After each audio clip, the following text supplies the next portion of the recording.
Assalamualaikum warahmatullahi wabarakatuh. Perkenalkan, nama saya Niken Dwi Purwati. Saya dari kampus Universitas Muhammadiyah Kudus. Saya dari prodi S1 Keperawatan. Tujuan saya di sini untuk melakukan sebuah komunikasi yang berjudulkan tentang terapi komplementer pada zikir, ya. Langsung saja kita saksikan video itu. Selamat menyaksikan. Assalamualaikum warahmatullahi wabarakatuh. Waalaikumsalam warahmatullahi wabarakatuh. Perkenalkan, nama saya Niken Dwi Purwati. Saya biasa dipanggil Niken. Sebelumnya, apakah saya boleh tahu nama ibu siapa? Nama saya Firuzon Diana. Biasanya dipanggil siapa? Diana. Oke, Ibu Diana, tujuan saya kesini untuk melakukan sebuah komunikasi terapi komplementer yang berupa berzikir, ya. Bolehkah saya tahu perasaan ibu saat ini itu gimana? Saya saat ini merasa cemas sih, Mbak, karena saya kan menderita hipertensi gitu. Jadi saya cemas kalau tiba-tiba Hipertensinya kumat, hipertensi saya kambuh gitu. Oke, untuk saat ini saya akan menjelaskan sedikit tentang terapi komplementer berzikir. Insya Allah hipertensi ibu itu akan terasa berkurang sedikit. Ibu mau minta waktu berapa lama? 10 menitan aja ya. 10 menitan aja. Mau di sini atau di mana? Di sini aja. Zikir ini adalah merupakan sebuah aktivitas ibadah dalam umat muslim untuk mengingat Allah. Di antaranya dengan cara menyebut nama Allah, menyebut dan memuji nama Allah. Zikir ini merupakan kewajiban yang tercantum dalam Al-Quran, dan bacaan zikir ini adalah La ilaha illallah. Begitu ya, Ibu. Apakah sebelumnya saya melanjutkan ke manfaat, apakah ada yang ingin ditanyakan? Belum ada. Baiklah. Manfaat dari berzikir ini adalah untuk mencari keridhaan, untuk mengusir setan, untuk menambahkan rezeki, menghilangkan kegundahan dalam hati, dan lebih mendekatkan diri kepada Allah. Begitu ya, Ibu. Apakah ada yang ingin ditanyakan sebelum saya melanjutkan? Belum. Oke. Kita langsung saja masuk baca tata cara berzikir itu sendiri, ya, Ibu. Tata cara berzikir itu dalam ajaran Rasulullah itu bisa menggunakan salah jari ataupun tasbih sebanyak 33 kali, ya, Ibu. Seperti ini: 1, 2, 3, 4, 5, 6, 7, 8, 9, 10, 11, 12, 13, 14, 15, 16, 17, 18, 19, 20, 21, 22, 23, 24, 25, 26, 27, 28, 29, 30. Itu tadi, ya, Ibu. Sembari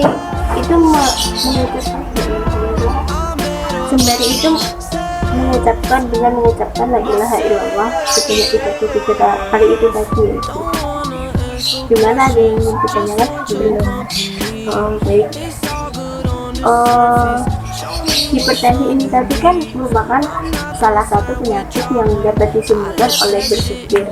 Nah, selain hipertensi ini juga ada penyakit yang dapat disembuhkan oleh selain hipertensi itu tadi, ada penyakit lain yang dapat disembuhkan oleh berzikir itu tadi, dan diantaranya itu ada stroke dan juga penyakit jantung. Penyakit tadi itu kan seharusnya bisa disembuhkan oleh obat-obat tradisional dan obat-obat modern, dan dapat juga untuk dengan resep dokter, yaitu selain itu bisa juga untuk selain obat-obat modern dan selain obat modern dan tradisional tadi itu bisa disembuhkan oleh dengan cara berpikir tadi, itu yang saya ajarkan tadi. Baik Ibu, di sini apakah Ibu sudah paham? Bagaimana perasaan Ibu saat ini setelah berbincang dengan saya? Tidak tenang, sudah bersama bagaimana cara berpikir yang baik. Ya, alhamdulillah. Semoga hipertensi itu cepat menurun, nggak kambuh lagi ya Ibu. Kalau begitu saya pamit undur diri ya Ibu. Wassalamualaikum warahmatullahi wabarakatuh. Waalaikumsalam warahmatullahi wabarakatuh. Penelitian yang saya gunakan di sini dalam video ini itu berjudul pengaruh terapi relaksasi berzikir untuk menurunkan stres pada penderita hipertensi esensial. Nah, penelitian ini itu bertujuan untuk melihat pengaruh terapi relaksasi berzikir untuk menurunkan stres pada penderita hipertensi esensial. Nah, selanjutnya ini metode yang digunakan metode ini itu menggunakan rancangan eksperimen, dan rancangan yang digunakan ini adalah merupakan rancangan pretest for stress control group design, yaitu desain eksperimen yang dilakukan pretest sebelum perlakuan diberikan dan pasca tes sesudah perlakuan, sekaligus ada kelompok perlakuan dan kontrol. Nah, metode pengumpulan data ini itu menggunakan beberapa teknik, yaitu yang pertama ada lembar persetujuan subjek atau informed contest, dan pemantauan diri dengan cara catatan harian pelaksanaan relaksasi di rumah, alat pengukur tekanan darah atau sphygmomanometer, air raksa, dan alat ukur skala stres. Nah, selanjutnya ada satu lagi metode, yaitu metode analisa data. Dan analisa data yang digunakan dalam penelitian ini itu menggunakan analisis kuantitatif dan kualitatif. Nah, analisis data kuantitatif ini sendiri itu yang digunakan adalah non parametrik dan Mann-Whitney U atau uji beda dari data dari hasil prates dan pasca tes terhadap gain score untuk mengetahui pengaruh terapi relaksasi zikir terhadap tingkat stres subjek, baik pada kelompok eksperimen maupun kelompok kontrol. Nah, yang kedua tadi ada analisis data kualitatif yang dilakukan secara individual dan bertujuan untuk menjelaskan proses stres melalui terapi relaksasi zikir pada masing-masing individu. Nah, proses analisis data kualitatif ini dilakukan dengan menganalisis deskriptif atau menggambarkan dengan cara mengolah data yang diperoleh dari observasi dan wawancara selama proses terapi berlangsung sampai dengan tindak lanjut kepada peserta eksperimen. Subjek dalam penelitian ini itu mempunyai kriteria sebagai berikut, yaitu yang pertama, penderita hipertensi esensial dengan memiliki gangguan kesehatan fisik.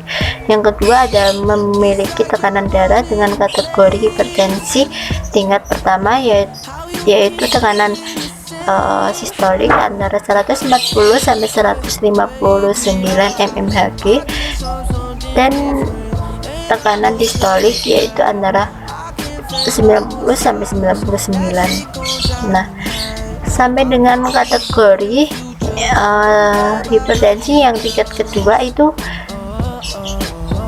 adalah tekanan sistolik yang lebih dari 160 dan tekanan distolik yang antara 100.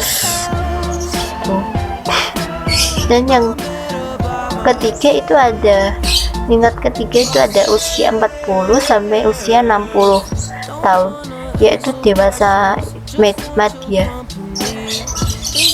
Nah, selanjutnya ada hasil penelitian ini, itu dapat disimpulkan bahwa relaksasi berzikir ini memiliki pengaruh yang signifikan terhadap tingkat stres pada penderita hipertensi esensial.